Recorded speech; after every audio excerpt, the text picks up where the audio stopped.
Hey, salut! Aujourd'hui, on a à voir les nombres binaires.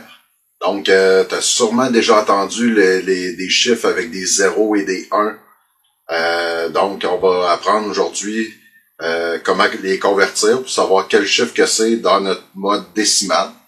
Le mode décimal, c'est un mode que tu as appris depuis la première année environ, même peut-être avant, maternelle. Donc, les chiffres de 0 à 9. Donc, c'est le nombre qu'on utilise tout le temps. Les chiffres binaires, eux autres, sont différents un peu, sont utilisés pour le mode plus électrique. Donc, tout ce qui est donné, ton téléphone intelligent transmet des informations en binaire. Donc, on dit binaire, donc il y a juste deux chiffres, le 0 et le 1. Donc, on va voir comment ça se comporte. Et ensuite, on va aller voir aussi l'hexadécimal. Donc, c'est un chiffre où est-ce qu'il y a, à la place d'en avoir 10, comme dans le décimal, ou binaire, dans le 0 et 1, il y en a deux. Donc, on va aller dans l'hexadécimal où est-ce qu'il existe 16 chiffres. Ce n'est pas seulement des chiffres, c'est des chiffres et des lettres. Ceux-là qui n'ont jamais vu ça, vous avez sûrement déjà eu un ordinateur avec le logiciel Windows, où est-ce qu'il y a une grosse page bleue qui est apparue parce qu'il y a eu un bug. Puis on voyait que des chiffres et des lettres, donc c'était comme des codes d'erreur. Ben, c'était des codes aussi en hexadécimal qu'on utilisait. Donc le hexadécimal, beaucoup utilisé dans le mode informatique. Donc, prêt à commencer? Tu dois avoir papier et crayon, donc pour prendre des notes. Si tu ne le prends pas en note, tu ne pourras pas retenir la méthode que je vais te montrer pour réussir ça. Donc, je te conseille beaucoup de prendre des notes et être capable d'être en mesure de le faire à la fin de cette vidéo-là. Il y aura des exercices que tu pourras faire dans ton guide SEVEC et aussi, je vais t'en suggérer quelques-uns. Alors, on commence. Si t'es pas prêt, fais pause. Puis, tout de suite après, quand tu es prêt, tu repèses sur play. On va pouvoir commencer. Donc, on est rendu à faire un petit rappel de comment ça se passe quand on a un chiffre en décimal. Donc, on va prendre un chiffre au hasard. Donc, on va prendre le 6, 3, 4. Qu'est-ce que ça signifiait vraiment? Le 634, on l'a appris, c'était pas très dur. Mais qu'est-ce que ça signifiait? Comment qu'ils ont bâti ça ici? Donc, ils ont dit que le premier chiffre qui serait ici serait un chiffre de 10 à la 0. 10 à la 0 qui nous donne le chiffre 1. Ici, le chiffre 3 à la deuxième position va être 10 à la 1. 10 à la 1 qui est égal à 10. Et le 6 qui est ici, qui est à la troisième position, ça, on dit que ça va être 10 à la 2. Ce qui donnerait le chiffre 100. Et ensuite de ça, ils ont pu déterminer que si on a 6 centaines, ben, on allait avoir 600. Ici, on avait 3 dizaines. Ça donnait 30. Et 4, qui avait la première position, où est-ce qu'on avait une unité, qui nous donnait 4. Donc, si la somme est additionnée ici, on avait 634. Donc, ça, c'est notre mode décimal qu'on a tout le temps appris. On pourrait le faire aussi d'une autre façon. Ça serait de faire un système avec des cubes à l'intérieur. Et chaque position, 10 à la 0, 10 à la 1, 10 à la 2, 10 à la 3. Ça signifie que ici, on a la valeur de 1, la valeur de 10, la valeur de 100 et la valeur de 1000. Donc, peu importe les chiffres qu'on va avoir à placer. Donc, on reprend notre même exemple de 634. On est capable de l'indiquer à l'intérieur de notre rectangle. C'est tout pour la révision de notre système décimal. C'était pas plus dur que ça. Donc, on va poursuivre avec notre système binaire, que là, ça va être un peu de nouveau. Mais vous allez voir que le système, le pourquoi qu'on a fait tout ça, c'est pas pour rien, ça on va le réutiliser. Donc, j'ai laissé cette partie ici, puis on va adapter cette méthode-là au chiffre binaire. Pourquoi qu'on avait mis un 10 ici? C'est parce qu'on avait les chiffres de 0 à 9. On va dire que ça, c'est le mode décimal. Si on a le mode binaire ici,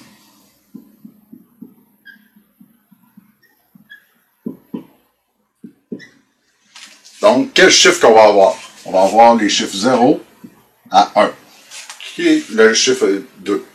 Donc, on va remplacer nos carrés ici, la signification de chacun des carrés par le chiffre 2.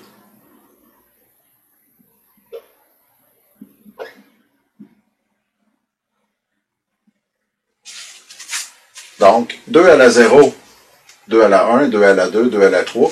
Et si notre carreau va plus loin, on pourrait aussi avoir 2 à la 4. Et la position est quasiment à l'infini. Donc, si on va avec la signification de chacun des emplacements où notre chiffre va être placé, 2 à la 0 équivaut au chiffre 1. 2 à la 1 équivaut au chiffre 2. 2 à la 2, chiffre 4. 2 à la 3, chiffre 8. 2 à la 4, chiffre 16. Donc, est-ce que ça vous rappelle de quoi ça? 2, 4, 8, 16, 32, 64, 128. Donc, c'est tous des termes où est-ce qui sont utilisés dans les espaces de mémoire. Les clés USB, votre téléphone, vous en avez sûrement acheté un. Sûrement que tu as un 16 GB, un 32 GB, 64 GB, 128. Toutes les cartes SD que tu as. Donc, c'est basé sur le chiffre binaire. C'est la quantité d'informations qu'on peut mettre à l'intérieur. Mais c'est tout codé du binaire parce que c'est de l'information électrique qu'on rentre dedans. Donc, on a ça ici. Et je pars avec l'exemple d'un chiffre binaire. Chiffre binaire, donc, il y a plusieurs chiffres, un à côté de l'autre. C'est soit le 0, soit le 1. Donc, on va partir avec ce chiffre-là. Donc, 1, 0, 1, 0, 1. Malheureusement, vous ne pourrez jamais dire que c'est 10 101. Parce que 10 101 fait appel au système binaire. Pour faire la différence entre les deux, on va le mettre entre parenthèses et on va indiquer que c'est à la base 2. Si c'est à la base 2, on va savoir que c'est un chiffre binaire. Donc, si je viens placer mon chiffre à l'intérieur de mon tableau. Donc, j'ai un 1, 0, 1. Donc, j'ai placé mon chiffre à l'intérieur du tableau pour savoir quel chiffre décimal qu'il correspond. Donc, ici, qu'est-ce qu'on va faire? Lorsqu'on va avoir un 1, on va l'envoyer ici. Donc, on va l'envoyer en bas. Donc, ici, j'en ai un, je le descends. Ici, j'en ai pas, je le saute. J'en ai pas de besoin. Ici, j'en ai un, je vais descendre le 4. Ici, j'en ai pas, on le saute. Ici, j'en ai un. Un coup que j'ai fait ça ici, on va les additionner pareil comme on a fait en méthode décimale. Donc, 16 plus 4 donne 20, plus 1, 21. Donc, ce chiffre-là ici, il est égal au chiffre 21 en base 10. Donc, voyez-vous que mon tableau est très utile. Donc, ici, on en a un autre. Donc, toutes des 1. Donc, 1, 1, 1, 1, 1. En base binaire. À quoi correspond-il en base décimale? Je te laisse débuter. La vidéo va stopper. Tu vas avoir le temps de le faire. Fais-le toi-même, la même méthode. Essaye-le. Et tout de suite, quand tu auras fini, tu vas pouvoir recliquer pour repartir la vidéo. Et puis, je ferai la correction. Vas-y. Ah oui?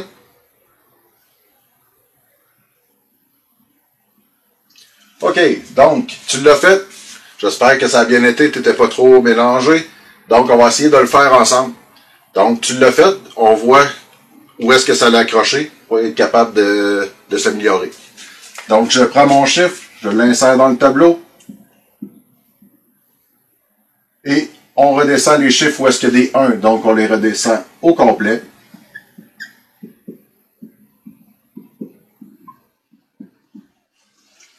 Donc, 16 plus 8 fait 24. 24 plus 4, ça fait 28. 28 plus 2, 30. Plus 1, 31. Donc, la réponse était 31 en base 10. Maintenant, dans le prochain, on va faire l'inverse.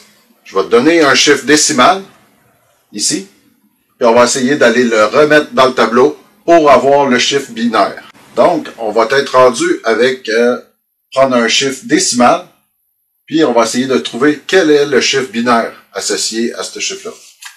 Donc, j'en fais un, le chiffre 14. Je vous l'explique au complet, je le fais. Tu peux suivre, prendre des notes. Après ça, on fait un exercice. Donc, à partir de ce chiffre-là, qu'est-ce que je vais aller faire? C'est que je vais aller voir dans mon tableau combien que j'ai ici. Combien j'ai de 14 dans 16. Donc, tu vas me répondre que il y en a 0. Parfait. Combien j'ai de 14 dans 8? Ah, là, il y en a 1. On va en mettre un seul. Et là, il m'en reste combien si j'en ai mis 8?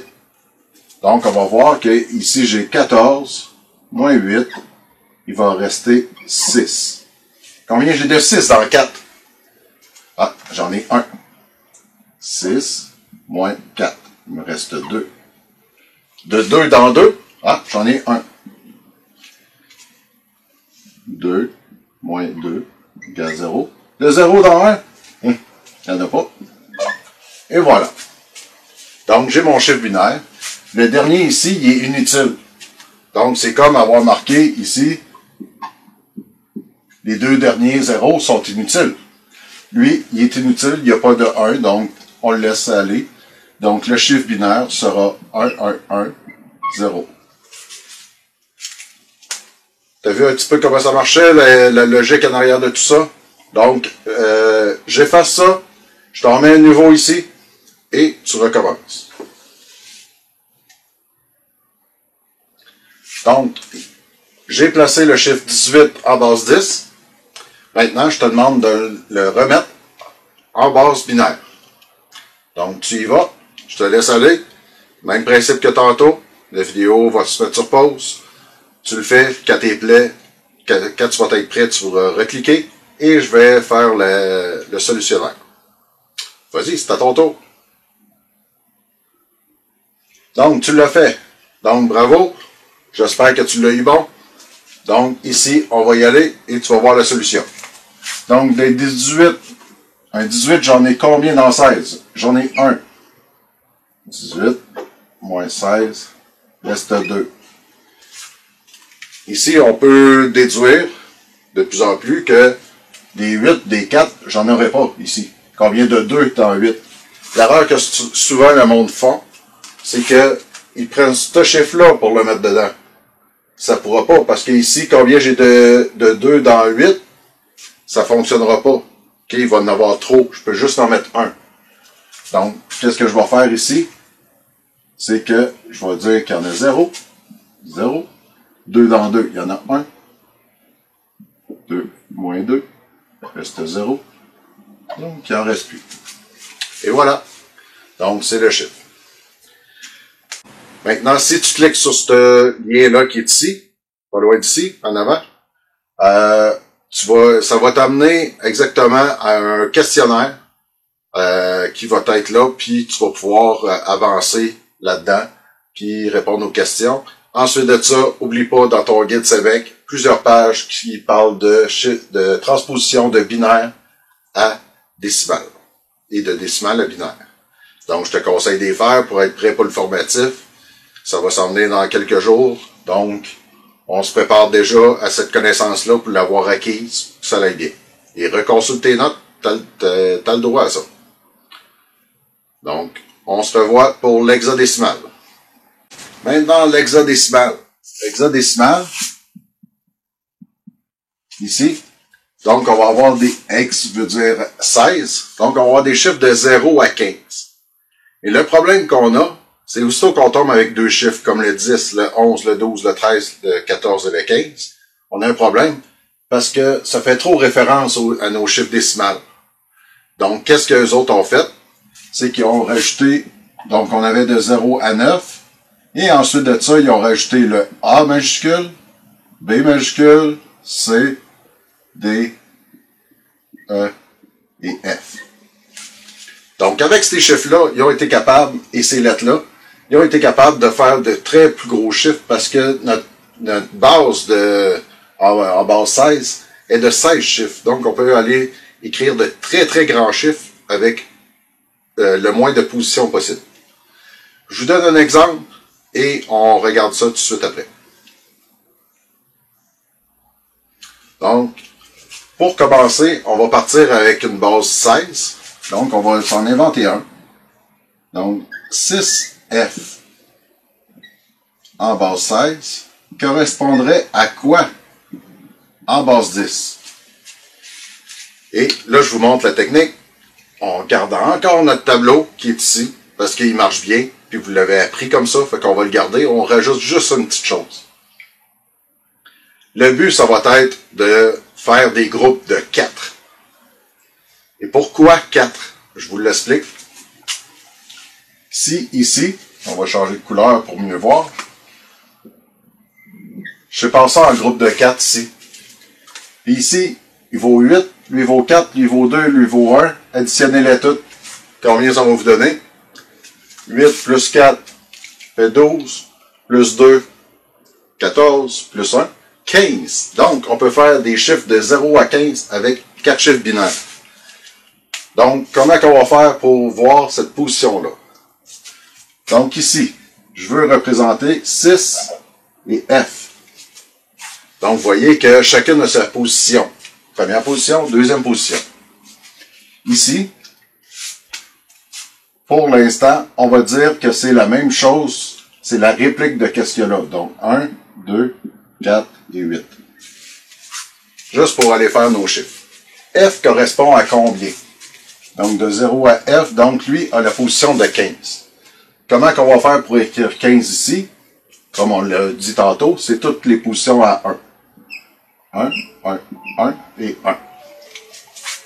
À partir d'ici, donc on va avoir à écrire le chiffre 6. Faire attention de ne pas utiliser les chiffres qui sont ici, mais plus ceux-là en haut. Donc, à partir du chiffre 6, ici, qu'est-ce qu'on pourrait faire? C'est 4 plus 2, ça donne bien 6. Les autres, on n'a pas de besoin. Maintenant, qu'est-ce qu'on va devoir faire? Un coup que notre tableau est rempli, c'est que ça ici ne servira plus. On redevient avec le format binaire au complet. Donc, étant donné qu'on a le format binaire au complet, on a tous nos chiffres qui sont en haut. Qu'est-ce qu'on va faire? C'est qu'on va toutes les additionner au complet. Donc, on a 64. Plus 32. Plus 8. Plus 4. Plus 2. Plus 1. Donc, il va s'agir à toutes les additionner. Si on les additionne toutes, 64, plus 32, plus 8, plus 4, plus 2, plus 1, qu'est-ce qu'on va avoir? On va avoir le chiffre décimal 111. Je vais faire attention, je sais que ça donnait toutes des 1, c'est pas un chiffre binaire, c'est un chiffre décimal. Donc, ça donne le chiffre 111. Donc, pour écrire 111 en décimal, les systèmes informatiques peuvent écrire 6F et eux autres viennent d'écrire 111 pour l'humain. Le chiffre décimal est beaucoup pour l'humain. Tandis que l'hexadécimal, dans les systèmes informatiques, il y a un décodeur à l'intérieur qui est capable de déchiffrer le 6F et le remettre en binaire pour que le système d'exploitation ou les puces qui sont à l'intérieur des cartes mères soient capables de déchiffrer qu'est-ce qu'on veut faire et le transmettre à l'humain à l'écran. Donc, nous, à l'écran, on voit 111. Le système informatique a interprété ce chiffre binaire-là. Les systèmes d'exploitation, donc les logiciels, ont plus interprété 6F. Donc voilà, on va faire un autre exercice, mais ça va être à toi de jouer. Je te donne un petit conseil en même temps. Si tu peux prendre une feuille que tu vas garder dans tes notes, puis ici, ton carré, sans les chiffres ici, comme ça, on enlève ça. Comme c'est là, comme ça, ici, tu te l'écris, mais au stylo. Et lorsque tu fais un exercice, tu vas pouvoir l'écrire au plomb à l'intérieur, faire ce que tu veux au plomb, et quand tu auras terminé l'exercice, tu l'auras eu bon, tu vas pouvoir tout effacer. Parce que moi, qu'est-ce que je vais corriger? C'est pas ta méthode. C'est ici. Es-tu capable de me donner le vrai chiffre? Que tu utilises n'importe quelle méthode. Va falloir que tu me donnes le bon chiffre. Juste vite en passant, avant de passer au suivant, tu sais que sur Google est bien pratique. Il y a des millions de sites, mettons des milliers de sites où est-ce qu'il y a des convertisseurs en ligne. Donc, si tu veux te pratiquer, en avoir plus, fais-toi-en, marque-toi n'importe quoi, puis essaye de le traduire en décimal, puis va te corriger sur Google. Par contre, pour le formatif qui va s'en venir, tu n'auras pas le droit à Google. Donc, tu n'auras pas le choix de le faire toi-même. Donc, ça ne sert à rien de te fier tout le temps sur Google. Il faut que toi, tu réussisses à le faire mentalement et à le retenir, une méthode que tu auras choisie, soit celle-là du CEMEC ou la mienne qui est ici. Moi, la mienne, je la trouve plus simple. Je sais pas qu'est-ce que tu en penses. Donc, on passe au suivant.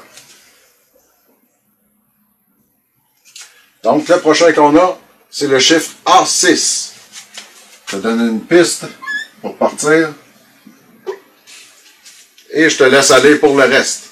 Vas-y, quand tu es prêt, tu cliques sur le bouton et je vais faire la correction. Donc, on est parti. On va y aller un petit peu plus vite vu que tu es rendu bon. Donc, ici, on marque le chiffre 6. Donc, on va avoir le 2 et le 4. Ici, le chiffre A, le chiffre ou la lettre A, donc, a la position de 10. Donc, il faut écrire 10, mais avec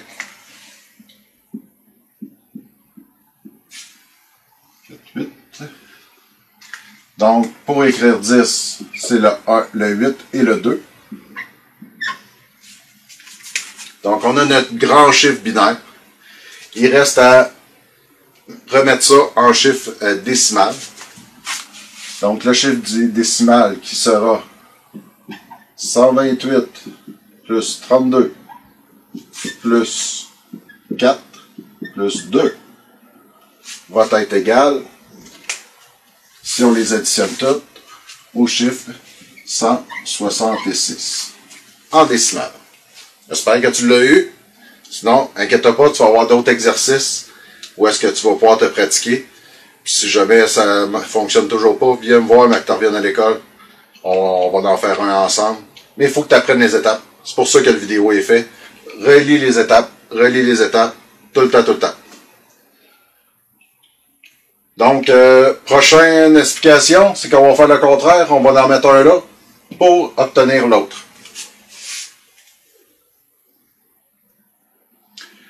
Donc, prochain exercice, on va faire d'un chiffre décimal et on veut avoir le chiffre hexadécimal.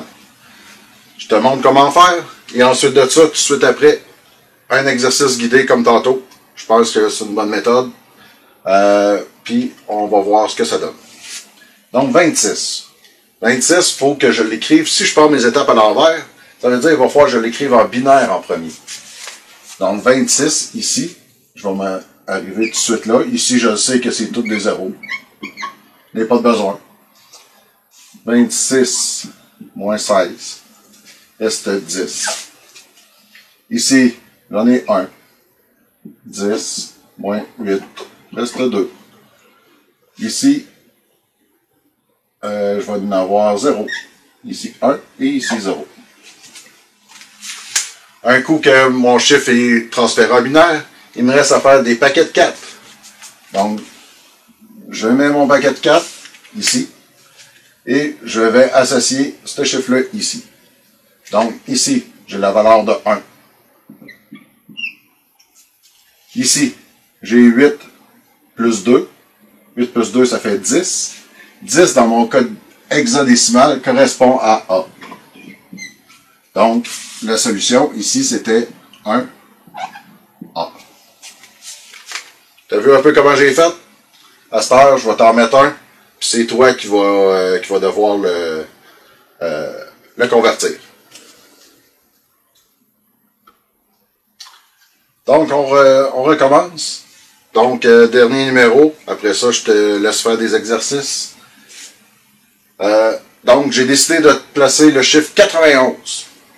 Donc, 91 en base 10, je te demande de le transposer en base 16. Donc, comment qu'on fait? Tu peux aller reculer si tu veux, mais je veux que tu le convertisses. C'est la réponse que je souhaite. Puis moi, tout de suite après, je vais faire la solution avec mon tableau. Donc, la vidéo va se mettre sur pause et c'est à ton tour de jouer. Donc, tu l'as fait. Donc, à partir de maintenant, c'est moi qui va faire toute la solution.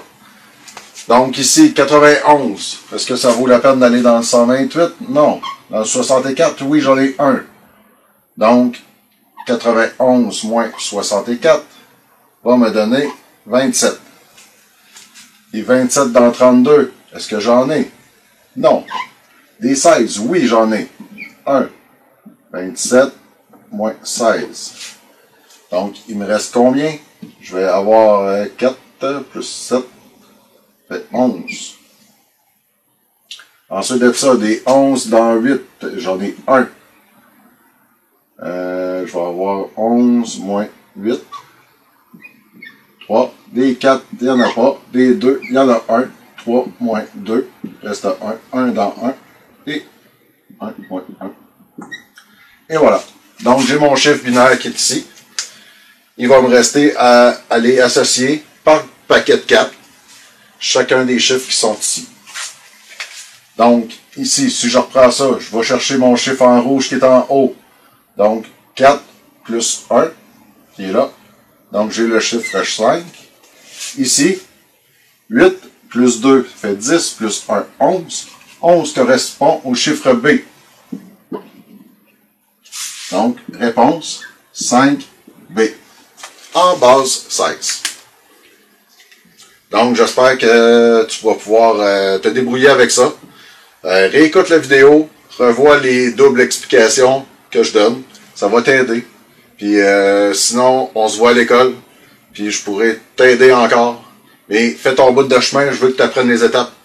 C'est toute une affaire d'étapes, l'électricité. Ben, la conversion des nombres aussi, ça reste des étapes. Maintenant, dans ton guide CEMEC, tu as beaucoup d'exercices qui sont là. Quelques pages. Il y a un qu'on ne voit plus, puis je t'explique pourquoi. La numérotation octale, on la voit plus parce que très ancienne, les vieux systèmes informatiques utilisaient le octal. On a décidé, question de temps, de vous montrer seulement qu'est-ce qui est plus actuel. Les vieux systèmes, mais ça reste quand même le même principe. Pour ceux qui voulaient le savoir, en mode octal, c'est le même principe qu'en mode hexadécimal, sauf que c'est des paquets de 3. C'est la seule chose qui change. Donc, pour l'octal, chaque fois que tu vas avoir des questions octales dans le guide CEMEC, saute-le. Si jamais je vérifie ton CEMEC, ben, je vais voir que tu les as sautés, il n'y a aucun problème. Parce que on l'a enlevé à l'étude dans le module. Donc, tu fais tes exercices. Je veux que ça soit complété. Une durée d'environ 3 heures. Donc, on s'écoute depuis un petit bout. Il te reste un bon bout à faire par toi-même. Il y a des exercices qui vont suivre. Et il y a ton guide CEMEC à terminer. Donc, à la prochaine!